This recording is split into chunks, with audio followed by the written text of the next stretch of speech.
Now, second method for solving this problem. Same problem है, a solid sphere radius r is gently placed on a rough horizontal ground with an initial angular velocity omega naught and no linear velocity. If coefficient of friction is mu, find the time t when slipping stop, and you have to also calculate the velocity at the end of the. अब देखिए इसको different method से हम ये कर रहे हैं. अब जैसे देखिए ये स्फीयर को जेंटली प्लेस किया गया है with initial angular velocity omega. अब देखिए यहाँ पर जैसे इस पॉइंट पर, इस लोवेस्ट पॉइंट पर, इस पॉइंट पर क्या क्या काम कर रहा है, क्या क्या फोर्सेस काम कर रहा है. सबसे पहले तो इसका वेट mg इसी डायरेक्शन में जा रहा है, right. Weight mg downward direction में जा रहा है. उसके बाद में नॉर्मल रिएक्शन भी इधर से ही जा रहा है. This is the normal reaction. Normal reaction इस पॉइंट से जा रहा है एंड फ्रिक्शन भी उसी पॉइंट से जा रहा है. तो अल्टीमेटली इस पॉइंट के about this point, the lowest point, bottom most point जो है, अबाउट दिस पॉइंट सारे फोर्सेस पास कर रहे हैं. इसलिए what will be net torque? Net torque about that point will B 0 and क्या हो जाएगा? Angular momentum of the system will be conserve. देखिए क्योंकि सारे फोर्सेस यहीं से पास कर रहे हैं तो net torque about bottom most point is equal to 0. इसको हम लोग लिख सकते हैं कि tau bottom most point will be equal to 0 and therefore क्या हो जाएगा इसका? Angular momentum will remain constant, right. Angular momentum will remain constant. तो देखिए अब इसका एंगुलर मोमेंटम हम लोग कैलकुलेट कर रहे हैं. मतलब initial angular momentum will be equal to final angular momentum, Li will be equal to Lf. और इनिशियल एंगुलर मोमेंटम क्या है? देखिए बॉडी प्योर रोलिंग कर रही है, कोई ट्रांसलेशन नहीं है बॉडी में, इसलिए इसका इनिशियल एंगुलर मोमेंटम क्या हो जाएगा? This will B I into omega not.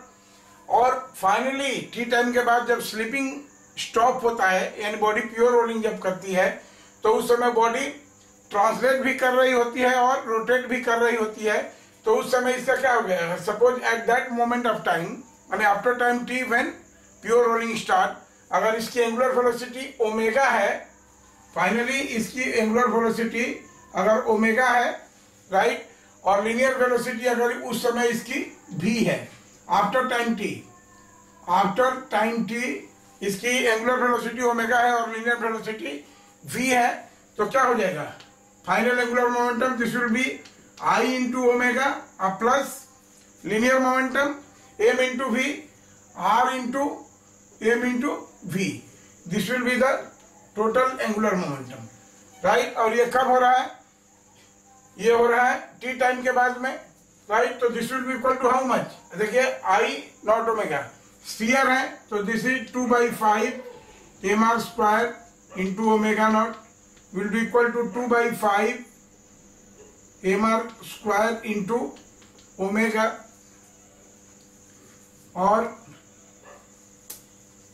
mr भी है, तो this will be equal to plus mr, और भी कितना हो जाएगा? This will also r into omega. तो this is mr square into omega. देख लीजिए यहाँ से mr square into omega.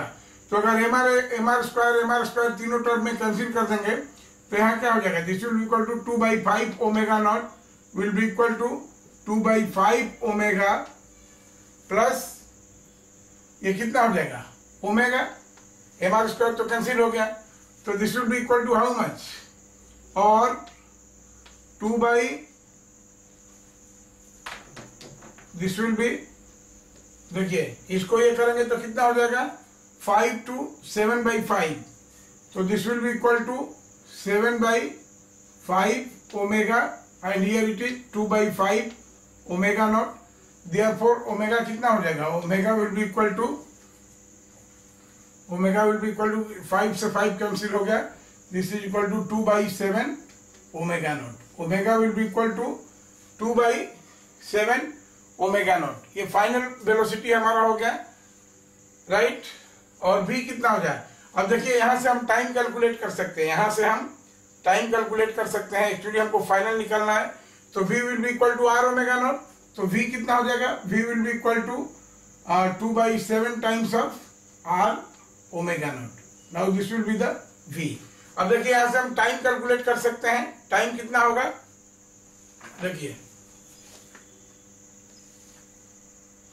Time calculate करने का क्या है कि omega is equal to omega naught minus कितना, इसका जो अल्फा है और इसका अल्फा कितना कैलकुलेट किए थे हम लोग, देखिए इसका अल्फा वो पीछे वाले प्रॉब्लम में इसका अल्फा हम लोग कैलकुलेट किए थे ए पर by 5/2 mu G by R, 5/2 mu G by 5/2 mu G by R, this is 5/2 mu G by R into T, right. देखिए ओमेगा का वैल्यू दिया है, दिस इज 2/7 ओमेगा नॉट, तो this is 2/7 omega naught, omega 2/7 omega naught, तो कितना हो जाएगा, देखिए this will be equal to 5/2 mu G by R into T is equal to omega minus 2/7, तो ये कितना हो जाएगा, this will be 5/7, this will be equal to देखिए ओमेगा नॉट 1 माइनस 2/7, तो 7 माइनस 2 5/7 ओमेगा नॉट, राइट। अब ये therefore this T will be equal to, this T will be equal to, देखिए 5 से 5 कैंसिल हो गया, कितना हो जाएगा 2r omega nought, this will be 2, देखिए 2r omega nought by mu g, 2r omega nought by 7 mu g हो जाएगा, क्योंकि 2/7 है यहाँ पर, तो 2 ऊपर चला गया और ये कितना हो जाएगा 7 mu G, this will be the time corresponding to the, so this will be the answer and these two will be the answer, right? Okay.